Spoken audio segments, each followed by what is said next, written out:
आप सभी को अक्षय तृतीया की बहुत बहुत शुभकामनाएं।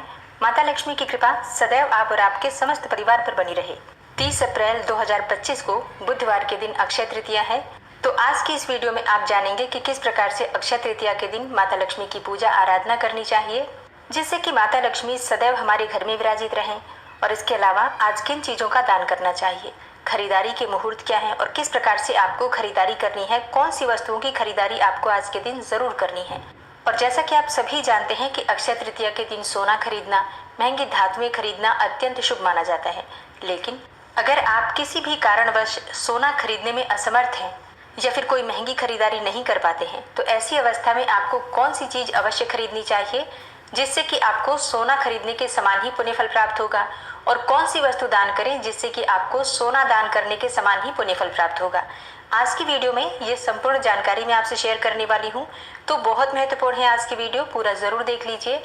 अच्छी लगे वीडियो तो लाइक भी ज़रूर कीजिए, क्योंकि आपके लाइक्स, आपके कमेंट्स मेरे लिए बहुत महत्वपूर्ण होते हैं।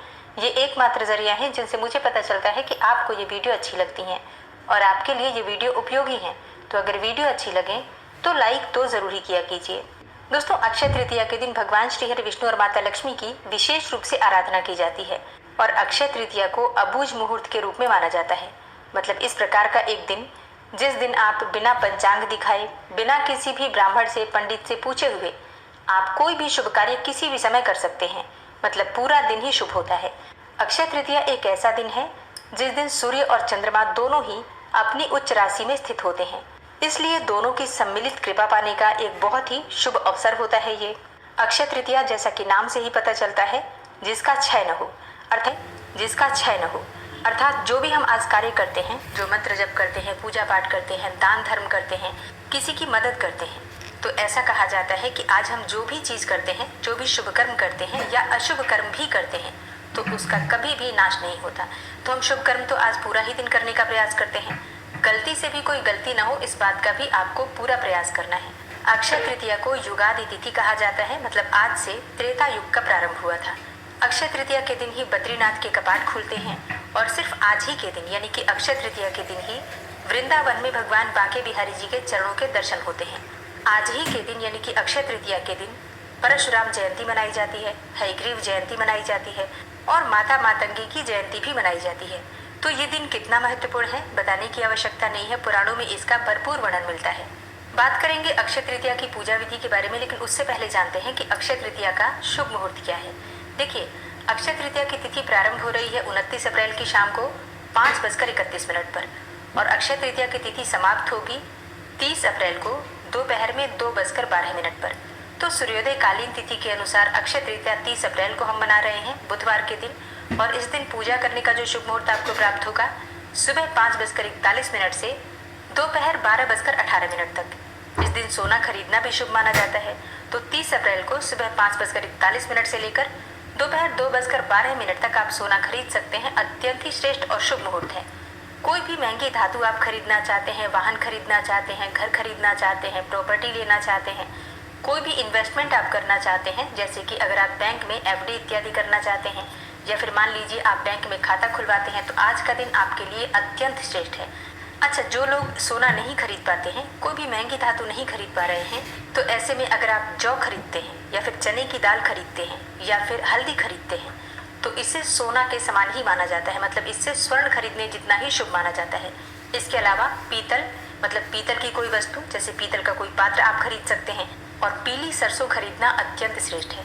तो अगर आप कोई महंगी धातु नहीं खरीद रहे हैं तो आपको इन चीज़ों को ज़रूर खरीदना है। इनमें से कोई एक चीज़ भी खरीद सकते हैं, चाहे तो सभी चीज़ें भी खरीद सकते हैं। अच्छा, जो लोग सोना खरीद रहे हैं उन्हें भी आवश्यक है कि वो जौ अवश्य खरीदें, चने की दाल अवश्य खरीदें, पीली सरसों ज़रूर खरीदें, ठीक है। तो ऐसा नहीं है कि अगर आप सोना खरीद लेते हैं तो बाकी की चीज़ें आपको नहीं खरीदनी है। कम से कम पीली सरसों और चने की दाल और जौ तो आपको ज़रूर लेना है।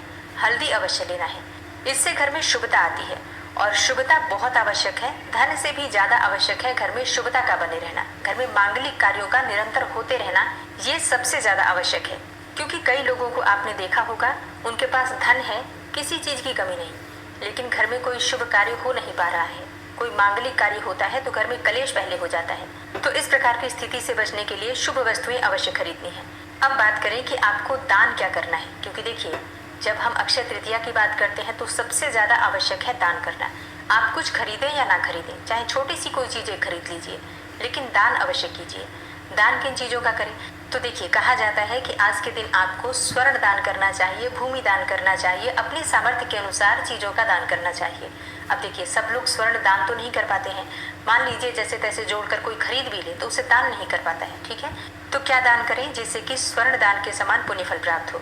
तो देखिए, वैसे तो सामर्थ्य और शक्ति के अनुसार आप किसी भी वस्तु का दान कर सकते हैं, लेकिन आज के दिन जल दान करना, मतलब अगर आप चाहें तो पानी वैसे भी दान कर सकते हैं, कुछ जीवों को पानी पिला सकते हैं। लेकिन अगर आप किसी घड़े में, मतलब किसी मिट्टी के पात्र में जल भरकर और इसमें थोड़ा शक्कर डालकर ये किसी को दान करते हैं तो उसका फल आपको अनंत गुना होकर प्राप्त होता है। चाहे तो आप मंदिर में दान कर दीजिए, मतलब मंदिर में ले जाकर रख दीजिए, या फिर आप चाहें तो किसी पुजारी को, किसी ब्राह्मण को दान कर सकते हैं। ज़रूरतमंद लोग जो कि प्यासे लोग हैं, राहगीर हैं, उनको जल पिला सकते हैं। अपने घर की छत पर या फिर घर के मुख्य द्वार पर जल रख सकते हैं जिससे कि पक्षी, जानवर इत्यादि उस जल को ग्रहण करें तो आपको दान का फल प्राप्त होगा, ठीक है। अब बात करें कि कौन सी वस्तु दान करें जिससे कि स्वर्ण दान का फल हमें प्राप्त हो। देखिए, जौ का दान करना स्वर्ण दान के समान फल देता है। अगर आप हल्दी का दान करते हैं तो भी इससे स्वर्ण दान के समान पुण्य फल प्राप्त होता है। चने की दाल का दान करते हैं तो भी इससे आपको स्वर्ण दान के समान ही पुण्य फल प्राप्त होता है। पीतल के पात्र का दान अगर आप करते हैं, किसी मंदिर में आप घंटी ले जाकर दान कर सकते हैं, या फिर पूजा के लिए कोई कलश इत्यादि हो तो आप खरीद कर और किसी ब्राह्मण को, किसी पुजारी को जो कि पूजा करते हो, ऐसे पात्र में आपको थोड़ा जौ भर देना है। मतलब जौ से इस पात्र को भर दीजिए, या फिर चने की दाल से इस पात्र को भर दीजिए, या फिर आप चाहें तो जल से भर दीजिए, जो भी आपके पास उपलब्ध हो। और दक्षिणा के साथ किसी भी पुजारी को, किसी ब्राह्मण को दान करते हैं जो कि पूजा पाठ करते हो, ऐसे व्यक्ति को दान करते हैं तो आपको स्वर्ण दान के समान या फिर उससे भी कहीं ज़्यादा पुण्य फल प्राप्त होता है। तो ये तो कुछ विशेष दान और खरीदारी हैं। इसके अलावा जो सबसे ज़रूरी है वो आपको करना है कि अपने घर में राशन अवश्य भरवाना है। अपने घर की रसोई को अक्षय पात्र बनाइए। कोई भी पात्र खाली ना हो, सब में कुछ न कुछ भरा हो। आपके घर में रसोई में सब चीजें भरी हो, इसका आपको पूरा प्रयास करना है। ये जरूरी नहीं है कि आप अक्षय तृतीया के दिन ही राशन खरीदें। राशन आप एक दिन पहले भी खरीद सकते हैं, लेकिन आपको इतना ध्यान जरूर रखना है कि आपके घर की रसोई अक्षय तृतीया के दिन खाली ना हो।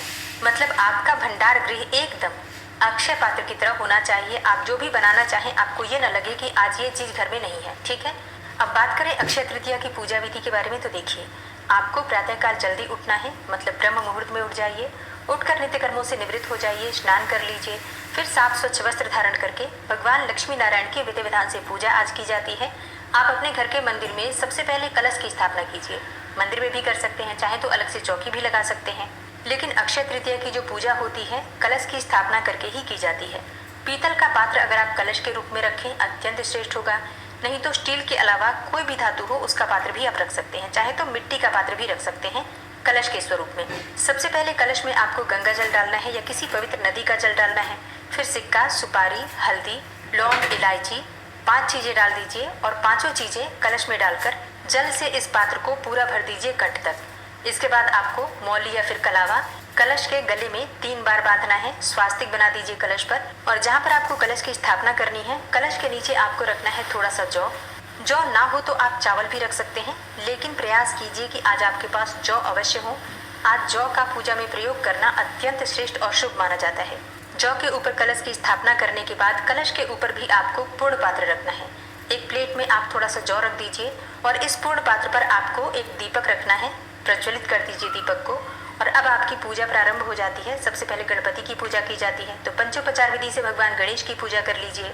फिर भगवान श्री हरि विष्णु और माता लक्ष्मी की विधि विधान से पूजा कीजिए। धूप, दीप, अक्षत पुष्प इत्यादि जो भी चीजें आपके पास उपलब्ध हो, यथाशक्ति यथासंभव भगवान श्री हरि विष्णु और माता लक्ष्मी की पूजा कीजिए। आज कमल के पुष्प आपको माता लक्ष्मी को और भगवान श्री हरि विष्णु को अवश्य अर्पित करना चाहिए। अगर ना हो तो कोई सा भी लाल या पीला पुष्प आपके पास हो उसका प्रयोग भी कर सकते हैं। फिर जौ, गेहूं, सत्तू, ककड़ी, चने की दाल, गुड़ आदि का भोग लगाया जाता है। जो भी सीजनल फ्रूट्स होते हैं या फिर मिठाई हो आपके पास, खीर बना सकते हैं आप, तो खीर बनाकर भगवान को भोग अवश्य लगाइए। विधि विधान से पूजा करने के बाद यथाशक्ति यथासंभव आपको भोग अर्पित करना है। फिर वहीं बैठकर आपको लक्ष्मी नारायण की कथा भी सुननी है।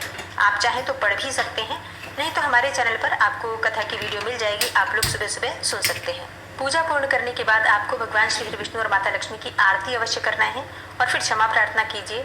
अच्छा, आज पूजा में आपको विशेष रूप से भगवान श्री हरि विष्णु और माता लक्ष्मी के मंत्रों का जप करना है।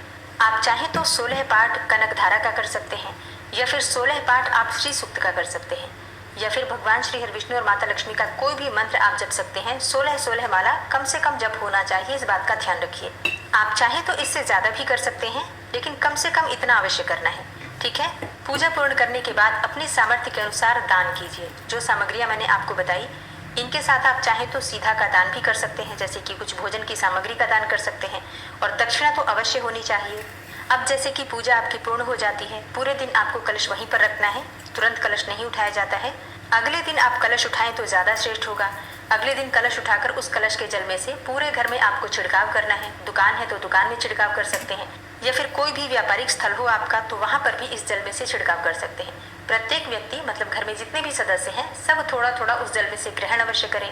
जो चांदी का सिक्का आपने रखा है, सुपारी डाली है, या फिर हल्दी है उसके अंदर, लौंग इलायची है, इसका प्रयोग आपको कैसे करना है। देखिए, चांदी का सिक्का आपको अपने धन